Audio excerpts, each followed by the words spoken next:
Hi guys, this is Beata from online violin class. I stayed off the grid.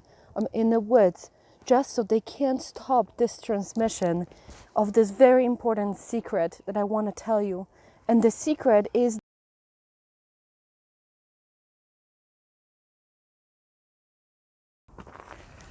they might be onto me again. I need to find a secure location to tell the secrets. I'm not going to stop though. I'm not going to stop no matter what. I have finally found a secure location. I'm off the grid. I'm safe. I can tell you the message, and it doesn't only apply to violin. It applies to all the instruments and voice and piano. And the most important is to know how to practice with metronome.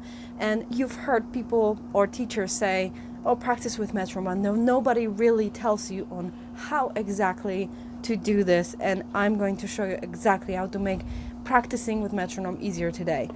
Let me show you metronome up close so you can really get the idea on what it is and how to use it.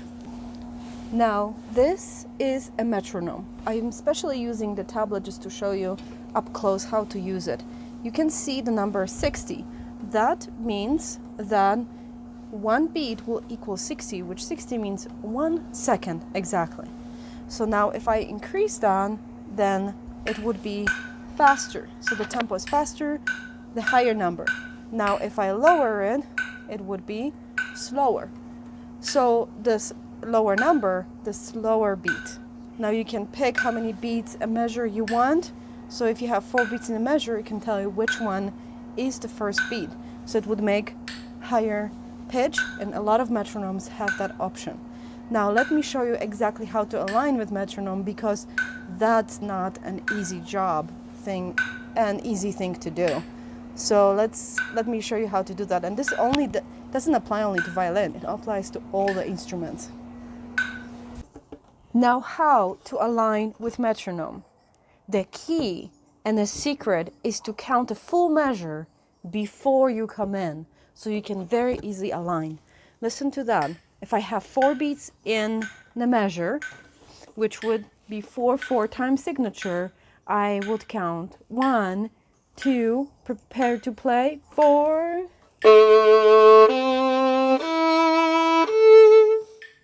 But if my tempo is faster, I can accordingly listen to how fast is the beat and then successfully play with the metronome. So if this is 1, 2, ready, 4.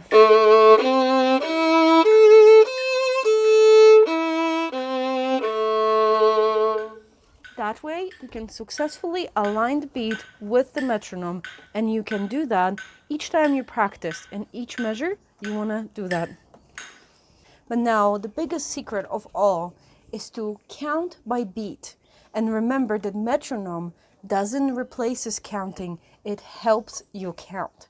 And students have the hardest time playing with metronome when they simply don't count as much as they should in your head while you're playing. Yes, and when you start practice like that, it's a lot of work, but you simply get used to it, and in no time you will get to the point where you can play easy with metronome and align it in no time. Now, practicing and counting by beat is a little different than practicing counting by beats in a measure. So what it means is that if you count by unit, which quarter note would be always 1, eighth note would be 1 and half note would be always 1, 2, and whole note, of course, would be 4, for example. So it's 1, 2, 3, 4. So if you have a quarter note, half note, and a quarter note in a measure, you will not count 1, 2, 3, 4, because I find that very confusing.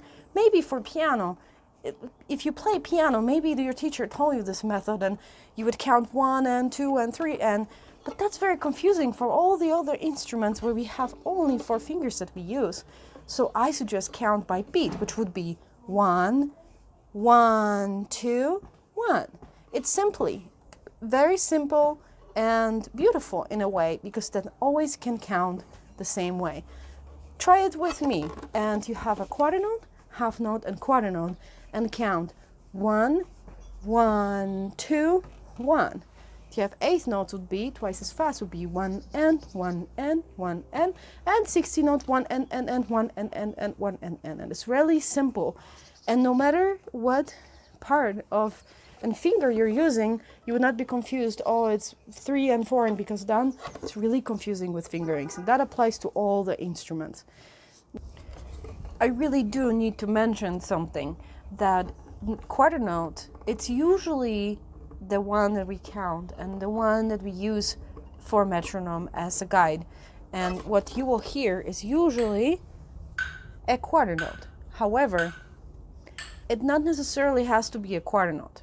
One beat, if you have a time signature that's 2-2, it would mean that one beat is a half note. If you're having trouble with understanding the time signature, I also posted that video on time signature, so you can look it up, and also rhythm, so it can help you kind of navigate this information. But once you have 60, for example, it could also mean a half note in a cut time meter. So that would be a half note. And so the quarter note, so this is half note. Then a quarter note would be, because it would be twice as fast. And rhythm division can be a little tricky with all this, and look up my video. Subscribe to hear more secrets, and I will see you around. Bye!